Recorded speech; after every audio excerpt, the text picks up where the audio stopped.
عظم الرب العمل معنا وسرنا فرحين.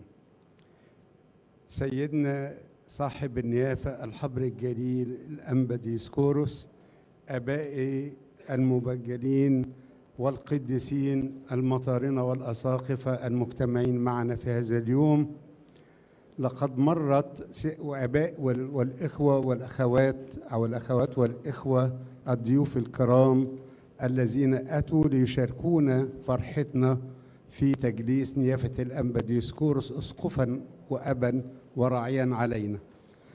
لقد مرت بنا فترات صعبة وعصيبة بانتقال سيدنا مثلث الرحمات أبينا المحبوب والمحب جداً نيافة الأنبا ميشائيل، ولكن عناية إلهنا المحب لم تتركنا يتامى، فرتب لنا من خلال الرعاية الساهرة لقداسة البابا تودروس الثاني الذي اهتم بنا منذ دخول أبينا المتنيح الأنبا ميشائيل في فترة مرضه الأخيرة، فأرسل لنا أبوين صالحين لرعايتنا وللعناية بشؤون أبروشيتنا، وهما نيافة الأنبا برنابا ونيافة الأنبا أرساني، فبذل كل جهدهما لرعايتنا.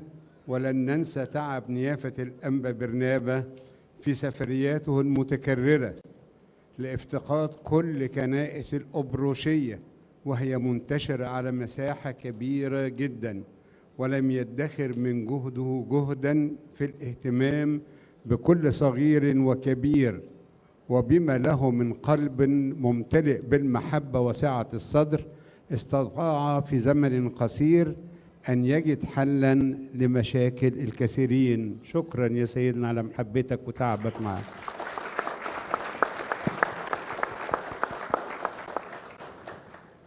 وفيما نحن متفكرين ونصلي بلجاجة وبثقة الإيمان في كل صلواتنا وقداساتنا، ونطلب من يسوع المسيح راعي الرعاة أن يدبر لنا أباً وراعياً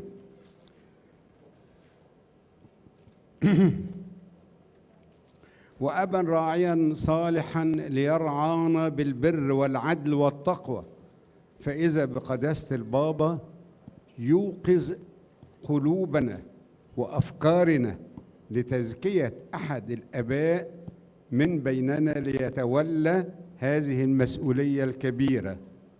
فتوجهنا بتزكية أبينا المحبوب القمص ديسكوروس الأنطوني، وهنا تجلى عمل الروح القدس الذي يعمل في الكنيسة منذ نشأتها، إذ كانت التزكية بالإجماع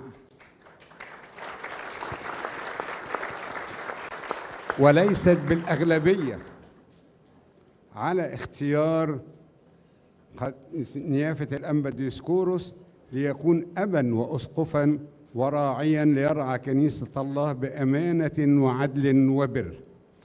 وتأكد قولنا هذا عندما تفضل قداسة البابا بعرض هذه التزكية على جميع الآباء أساقفة أوروبا في اجتماع له معهم، فوافق أيضاً الجميع أي بالإجماع وليس بالأغلبية.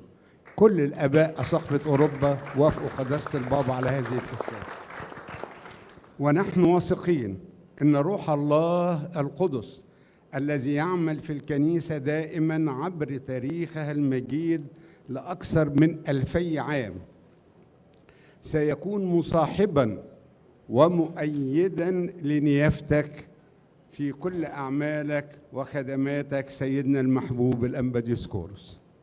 إن السيد المسيح دائما عن يمينك سندا وعونا لتكون منارة فتضيء بنوره للكثيرين.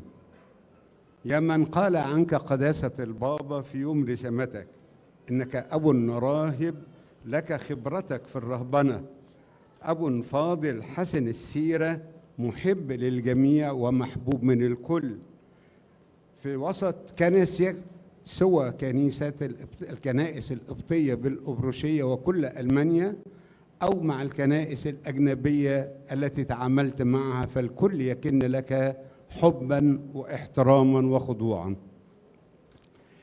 قال عنك قداسة البابا إنك كانت لك علاقات طيبة طول الوقت مع كل الدبلوماسيين الأجانب والمصريين بصفة خاصة، والكل أحبوك لما لك من خلق عالية ومحبة وتواضع وكرم في استقبالك للكل. قال عنك أيضا صاحب القداسة إنك صاحب الصدر الرحب الذي يتسع للكل، هادئ الطبع، تتصف بالنشاط في كافة المجالات المختلفة للكنيسة. الرب عن يمينك يا أبانا القديس، لأنك أبصرت الإبوة مثل الخراف، فأبصرتك الخراف وفرحت وتهللت قائلة: هذا هو اليوم الذي صنعه الرب، فلنفرح ولنبتهج فيه.